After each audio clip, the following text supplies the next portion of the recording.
Doctor, আমার মায়ের কি অবস্থা? অবস্থা বেশি একটা ভালো। আসলে আপনার মার খাদ্য নালীতে একটা সমস্যা হয়েছে, যেটা ইমার্জেন্সি অপারেশন করতে হবে। আর সেটা যদি এখন অপারেশন না করা হয়, সেটা আস্তে আস্তে ক্যান্সারে পরিণত হবে। আপনার মাকে বাঁচানো আর সম্ভব হবে না। ডক্টর, যা কিছু করার প্রয়োজন আপনি ব্যবস্থা করুন। এই পৃথিবীতে আমার মা ছাড়া কেউ নেই।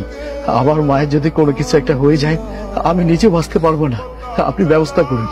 এই অবস্থায় আপনার মার অপারেশনের যত টাকা লাগবে, এই টাকা আপনি ব্যবস্থা করতে পারবেন কিনা সেটা হচ্ছে বিষয়।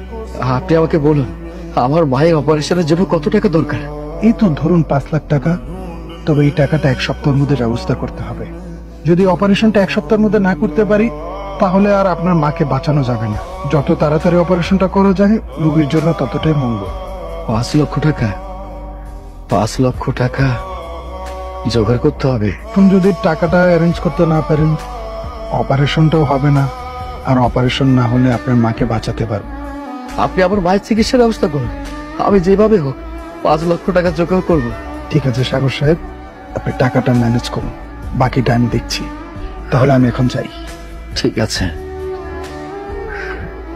কি সাগর, চুপচাপ এখানে বসে আছিস যে?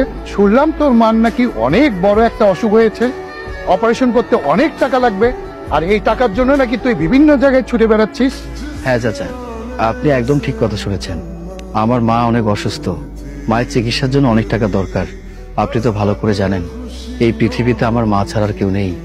আমি আমার মায়ের চিকিৎসার জন্য অনেক জায়গায় গিয়েছি, কিন্তু কেউ আমাকে টাকা দেয়নি।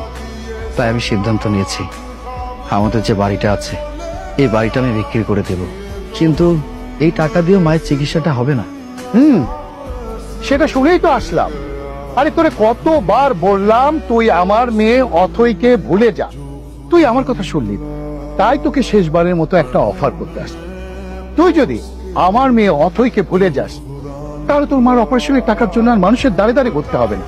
চাচা, আপনি এসব কি বলছেন? আপনি আমার ভালোবাসাকে টাকা দিয়ে কিনতে চাচ্ছেন? না, তুই যদি মনে করিস তোর ভালোবাসাকে আমি টাকা দিয়ে কিনতে আসছি, তা না। আমি আবার সম্মানকে টাকা দিয়ে কিনতে আসছি। তার কারণ অতই আমার একমাত্র মেয়ে, আর আমার মেয়ে যদি একজন চাষার ছেলেকে বিয়ে করে, তাহলে এলাকায় আমার মান সম্মান কিচ্ছু থাকবে না। এখন তুই বল, এই তোর সামান্য ভালোবাসার জন্য তোর মাকে মৃত্যুর দিকে ঠেলে দিবি? আরে যে মা তোকে জন্ম দিয়েছে, 10 মাস 10 দিন গর্ভে ধারণ করেছে, কত কষ্ট করে তোকে লালন পালন করে বড় করেছে, তুই কি সেই মার মৃত্যু চাস? আরে কয়দিনের ভালোবাসার জন্য তুই তোর মাকে মেরে ফেলতে চাস? এখন তুই বল, তুই কোনটা চাস? তোর মাকে চাস নাকি তোর ভালোবাসাকে চাস? ढूंढता था एक पल में दिल जिसे 100 दफा है सुबह नाराज उस दिन रूठी शाम इन खफा वो आईना। ভালো করে ভেবে দেখ, তুই যদি তোর ভালোবাসাকে ছেড়ে দিস, তাহলে সে কিন্তু মরবে না, সে বরং তোর চেয়ে অন্য জায়গায় গিয়ে ভালো থাকবে। কিন্তু তুই যদি তোর মার চিকিৎসা না করাস, তাহলে তোর মাকে চিরতরে তুই হারাবি, তোর মার মুখ আর তুই দেখতে পারবি না। রফিক, চল। চাচা চাচা, আপনি কোথাও যাবেন না। আপনি যা বলেছেন তাই হবে। আপনি শুধু আমার মায়ের চিকিৎসার জন্য যা টাকা দরকার সব টাকা দিয়ে দেবেন। আমি কথা দিচ্ছি, আমি অথইকে ভুলে যাব। আমি কোনোদিন অথইকে বলবো না যে আমি তোমাকে ভালোবাসি। আপনি কোনো চিন্তা করবেন না। আমি কোনোদিন অথের সামনে যাব না। আর যদি কোনোদিন অথের সাথে আমার দেখা হয়, কথা হয়, আমি ওকে একটা কথাই বলবো, আমি তোমাকে ভালোবাসি না। তাহলে আমি তোর মার সব চিকিৎসা খরচ বহন করব।